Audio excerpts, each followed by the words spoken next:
How do you make your blog post stand out from everyone else's blog post on the internet? And in this video, I'm going to share with you guys some of the tips and tricks that I implement to truly make my blog posts stand out and rank much, much higher on Google. My name is Harrison Barron from growth-generators.com. We help MSPs grow, whether it's sales training, marketing training, or even some business operations. Before I get into it, I do want to mention just one quick thing. Down in the video description, or if you're listening to the podcast, MSP Heroes, there will be a ton of links down in the video description and the podcast description. I highly recommend checking some of those out. I do swap them out fairly regularly. And some of them are links to my favorite videos, the resource center that we have on our website, the Discord, masterclass, and honestly, so much more. And if there's other links that you want me to include down there, please let me know in the comments. I would truly love to add them to make it a better experience for you guys. So in this video, I want to share with you guys the process that I'm going through for a blog post. Now, this blog post has already been written. I spent quite a bit of time writing this blog post today, the better part of a handful of hours, and I realized afterwards I probably should have recorded the thought process of what I actually do and why I do certain things. But now the blog post is actually made. It was blank text or just text, and we have to go through a couple different areas in order to get it to be from a good blog post to a great blog post. So the first thing is I'm going to do is share my screen here, and we're going to jump into it. So I have this blog post, MSP Sales, a guide to success. So I've already identified that I wanted to write a blog post about MSP sales, and I have a bunch of content, obviously on this YouTube channel, about MSP sales. So one of the first things that I did, and a really good rule of thumb, is every 1,000 words, we want to add a picture or a video or something to break up the text.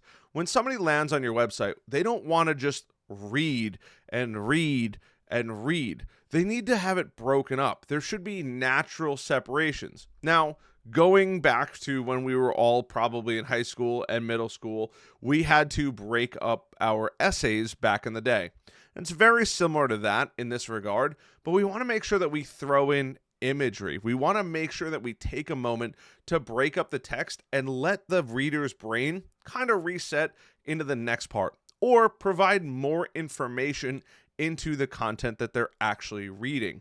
So the first thing that I want to do before I do anything else is actually go through and just stylize the blog. Right? I want to make sure that it's appropriately broken up and people can read it. In this case, right, we see most of this is pretty broken up, right? I've even gone through and just helped change it. So it used to be 1, 2, 3, 4 without breaks in there. And I just changed it so there are now breaks inside of the text. And I do use Wix's back end. It doesn't matter if you're using WordPress, Webflow. It literally does not matter what platform you're using. But I want to make sure that, one, it looks fairly easy to read. And I already started throwing in some images that I think would be pretty good. Now, I do have a huge advantage by having a ton of videos on this YouTube channel. But as you go through, you're going to be able to see, hey, are there areas that naturally could be broken up? In here, there are some. There's just areas where you're like, this is a lot of text to actually go through, and same thing here. So one of the first things that I want to do is identify, right, this area, right? So it's handling objections. Listen and empathize, clarify, and address it head on. Now, in this case, if you want to take the lazy way out, which, I mean, I'm a big fan of the lazy way, I like to go to ChatGPT and just simply go through and say, hey, Chat, I need a description to make a image. So I said, hey, Chat, I need a prompt to make an image for a blog post. Can you make a very detailed prompt I can use in another chat? So I wanted to basically take the information I've given it, which is part of this content, and I wanted to create a prompt for me. And then you could actually go out and use another platform. In this case, I'm going to use X because I think X actually does a really, really good job at making AI images, but you could use ChatGPT as well. And one of the things I love about X is the images that X produces, and it's Grok, by the old former Twitter, but Grok does a really good job at having images. And I don't really use Twitter otherwise, but one of the things that I like is now it's going to give me a fantastic image. And you would never believe that this is a complete AI image. This looks like a picture. It's almost insane to think that this is an AI image. Now, does this complement the text? It may, right? Listen and empathize, clarify and address it head on, right? So I'm going to just take this and I'm going to throw it in the website, and we can upload it right from our files, grab it, and it'll be the first thing that's going to be uploaded in there as we go through and add content. Now, this image, while it might not go crazy and convey a very powerful message, what's nice is as somebody's reading, right? So they see create and deliver a tailored proposal, they could watch the YouTube video there, and then customization, the tools like PandaDocs, pro tip, right? A little pro tip beforehand, and then handling the objections, right? Listen, empathize, clarify, and address it head on. But this is a great picture. This picture now kind of supports it, but it also just breaks it up so that reader can look at the picture. These guys are talking, and I might want to downsize it and modify it just to make it look a little cleaner. But now they're going to go into closing the deal, right? Assumptive close, urgency close, and summary close.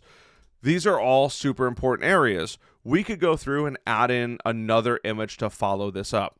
One of the other things that you can do for your blog post is actually formatting it correctly. So in here, you'll see that we have headings in this blog post. Now, there are several headings, in this case 6 that most people can pick from.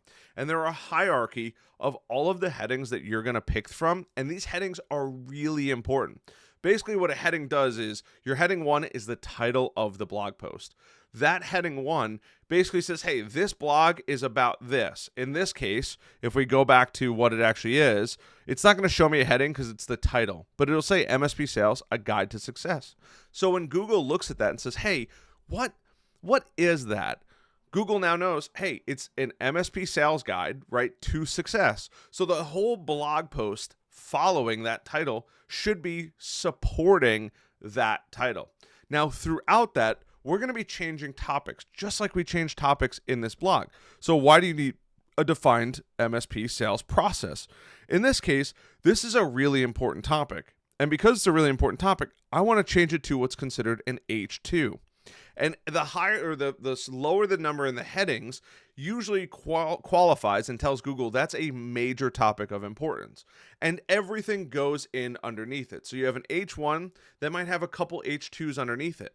And inside of those H2s, you might have an H3 inside of there, right? As a smaller subtopic that supports that H2. And so on and so forth all the way down there. And if I could find an image, I will throw an image on the screen of a little thing that I made back in the day of just showing the headings and how they all work, because it is important. And those headings are going to tell Google. So just by changing this heading to heading 2, right, we don't want all the headings to be the exact same, but why you need a defined MSP sales process is really important. So we want to make sure that we're selecting a heading 2. But in other areas, right, customer understanding, I could make this, if I wanted to, a heading 3 or a heading 4, right, depending on what I felt was necessary. Mapping out your MSP sales process is another really important area. Now, you want to go through and all of the kind of headings that you see, right? Generating interest is not really a super important heading, so this could probably be an H3 going under that H2. And so on and so forth all the way through the entire blog post. Now you're probably thinking, Harrison, how did you get this image? Well, I shouldn't say I know what the MSP sales process is, right? We want to qualify that lead. We want to book that meeting. We want to attend that discovery day, create that proposal, and then deliver that proposal. Now there could be said that there are things before and there are things after, right? After the proposal's delivered, there could be follow-up and then closed won or closed lost. Those are pretty much the only two things. If it's a maybe, maybes are the worst because you don't want to be tracking things down and you will have to follow up at some point. But a closed no, you know it's a done deal. And a closed one, you're going home because you got some money in your bank and you're going home smiling. That's the coolest part about it. But truly, an MSP sales process is that simple. We want to book that meeting, that discovery day, deliver that proposal. So what I did was is I made this image. In this case, I made this image in a platform called PicMonkey. For the sake of this, and I like free things, you could go with a free design in Canva. Now, one of the things that I would recommend doing is, depending on the type of image that you want, you have to think about it. Do we want it to be longer, so somebody has to scroll? And if we want it to be a longer image, or taller, I should say, we want to make sure that people are reading it and there's a lot of really good information in there. Now, I could have 100% turned this vertical and made it go all the way down. I didn't think it was quite necessary, and I keep my designs extremely simple. I want people to just see and make it very, very easy on the eyes. Other people might want to get a little more complicated. Now, for most images, I try to pick a square or something horizontal, or if I'm doing a custom image, I'll make sure it kind of fits in well. In this case, mapping out your MSP sales process. I am no artist, as most of you guys know. Ironically, my father is an artist, but the coolest part about this is it gets the message across, mapping out your MSP sales process. This image now shows the entire MSP sales process. Now, I could add more to this and talk all about it, which at some point I may down the road. But for the sake of this exercise, I just want to get something online. I want Google to start going through this. So as I go through and make those images, I could come up with something completely custom. Now, I do pay for Canva as well. So I want to do a custom, which I think is buried somewhere in here, or we will go through custom size. Here it is. We'll do width. You never want to do more than 300 to 500 pixels. For a full website, it could be anywhere between 1,000 and 3,000 pixels. But in this case, I want something pretty simple. I'll go 500 by maybe 300, right? So we know it's going to be more of a horizontal shape. And all I do is, for basic things that our customers or potential customers need to see and understand, I just drop the text right on there. And if I wanted to remake this, I would say the sales qualified lead, SQL, and I would consistently go through and just make this image all over again. And I would change all these and format it all nicely. But there is no artistic part of this. Does it help? Of course it can help. But it's not going to be a make or break for most customers to see a super basic image. Remember, our customers are paying us for our brains to work on technology. They are not judging us by how good our images are. My image is incredibly, incredibly basic, but it gets the point across very well. And then I would just search on here. It's probably not going to be under there, but elements, arrow, right? Add a shape, perfect. That arrow is there, and then we can say, hey, let's just have this arrow in there. And I would bump it up and just keep playing around with it until I thought it looked pretty decent. All it has to do is be a black and white image that anybody could read and know immediately that says, hey, this is a sales qualified lead to a booked meeting. And I just want to make sure that all of the fonts are the same. In this case, that's a 20 font. So I would bump it up to 20. So now it's even. And I would go all the way across the board building out this super basic image. And a video on how to use Canva is coming very, very soon down the road. Now, before we're ready to hit publish and we go through, we put the appropriate headings on there. We make sure the text is easy to read and it's well broken up so people's eyes can follow it, right? Keep in mind, we got to write it for this little device, the cell phone, because that's where most people are consuming a majority of content. There's two parts left in this entire process. The first part is depending on what you have, I have settings inside of here. We want to make a featured image. Now, a featured image can be pretty simple. In this case, I go to Grok and I had Grok make an image for this, but it could be realistically any image. I did MSP sales step by step. And if I go back and I wanted to go see that image, you could actually go through, see the image right here, MSP sales step by step. And all I did is I took an AI image in the background. I took some text and I put a black or dark layer over it, and I just adjusted the transparency so you could read the words without going too crazy. And that's it. I took text that was already in the text area. I believe I did business journal. I threw that in there. I do pay for a pro account. You don't need to pay for a pro account. But now I have just the text laid over it with some backdrop in there with the effect of that lift. So it's lifted off the paper and I went full intensity. So that way the words pop. I need to make sure that I have a featured image, an excerpt of it. In this case, I grab a little area of it. And then last but not least, inside of the SEO settings, and you may have an SEO setting out there, we want to make sure that we go to basics and we add what is called a meta description and title tag. Those are going to be what somebody actually sees when they go on Google and something actually shows up. So if I went to Google and just showed you MSP sales, if I type in MSP sales on Google, you'll see, right, the Growth Machine, Magnitude Consulting, Jump Crew, those are all ads. Then we have our Search Labs. Some of you guys may or may not be using it. And then we have Zomentum, MSP 360, that handsome dude with no hair, Reddit, Ninja One, all that. But the important part is that title that I was just talking about is right here. This is the title. And then that meta description is this little part underneath it.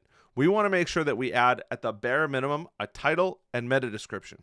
Now, depending on what platform you're using, you may also have the ability to change your social share. So in that case, I would once again add that image, add the description or that meta tag to it, and then the title of the actual blog post. And the reason being is when this gets shared out on social media or somebody sends it in a message or you share out that link for that blog on social media, LinkedIn, whatever it may be, it'll pre-populate with that image. So somebody knows it's MSP sales, step by step. It'll show the title and usually a handful of words as far as the meta description goes. Now we have a complete blog post. And there's a ton of work that we can consistently do, but this is the bare basics of what I would consider a good blog post. I cannot tell you how many MSPs don't add shareable images. They are going through, they are not adding an image every 1,000 words. And I would even argue to say every 500 to 750 words. And by the time you actually look at this tomorrow morning, I will leave a link down to a finished blog post tomorrow. You'll see that I added a ton more images as I'm running out of time because I have to jump into my MSP Heroes call. But I could go through and add images across the board. Why do you need a defined MSP sales process, right? I could build some kind of flywheel, some kind of circle, right? And I would just do something very similar to what I just had in here, but I would do a curved line, and I don't know if I could just curve this or not, but I would do some kind of curved line and make it a giant circle all the way around. That would be helping take it to the next level. And that would help just show, hey, customer understanding, efficiency, consistency, measurement, and scale. Now, I took several hours to write this, and you may or may not want to take several hours to write your own blog posts. You can use AI, but be careful because everybody is using AI out there. Take the blog post that AI gives you and inject your own personality into it. Modify it, adjust it, and make sure that it comes from your perspective and not their perspective. In this case, I really rarely use AI. If I do, it's to help convert my videos into blog posts, but that's really it. You can use AI, but once again, please, please, please hit that like button, subscribe button, notification bell, and then take the time to truly put your personality into it, to put your own knowledge into it, because AI is also not right. And I cannot believe that I have to say this, but take the time to proofread it and make sure that it reads well. If you read it, yes, AI is probably going to give you something that reads well, but we know that it's not quite how a person would think. We have to make sure that we're connecting those dots to the best of our ability to truly succeed on our blog posts. And then last but not least, we want to hit publish. After that's done, in this case, it's not done, but I'm just going to hit publish now. So that way the blog post becomes published and it's a part of the actual blog. And if I go to growth-generators.com, you should be able to see that blog post, and I'm sure it'll look slightly different from tomorrow mornings when you go look at it. But if you go to growth-generators.com/blog, it should be the most recent one. In this case, this got cut off a little bit. I'm not that worried because we're in the process of redoing our website, and you could see the blog post. But now it looks very different than what it was. It looks as clean as it should be, and there's still some work that I need to do to it. But for now, it's at a great point where I could take a break, go grab dinner. At this point, I'm doing this later on in the evening, jump into my MSP Heroes call, and then revisit it, make those final tweaks, and hit publish again. Trust me, people are not going on your website the moment you hit publish, and the chances of them seeing it, I would much rather them say, hey, you messed something up because it wasn't quite ready and I published it anyway, than not publishing it at all. That is a huge, huge thing for me. Done is the enemy of perfect, and I am much more of a fan of done, and I'm still working on it, than perfect, and I never got it to hit publish. So I hope this video helps you. I encourage you to make blog posts if you can, especially if you don't like making YouTube videos, being on camera, or anything like that. This is a great outlet for you to use, build amazing blog posts, and I promise you, your competition is not making blog posts, and if they are, they're not watching this video to make way better blog posts than what they currently have. And now that you know this, I challenge you to go look at some of the blog posts that your competitors might have and just other people in the industry, potentially businesses around you. You'll see most of the time it's just a wall of text. In many cases, it's not even formatted well. So I hope you guys found some value in this one. If you did, like button, subscribe button, notification bell. And let me know how you guys like this video. I was kind of 50-50 on it, but I want to do more marketing videos to just teach you guys how to market, whether that's inbound or outbound strategies. I have a whole series of videos coming. Other than that, love the heck out of you guys, and I'll see you guys in the next one.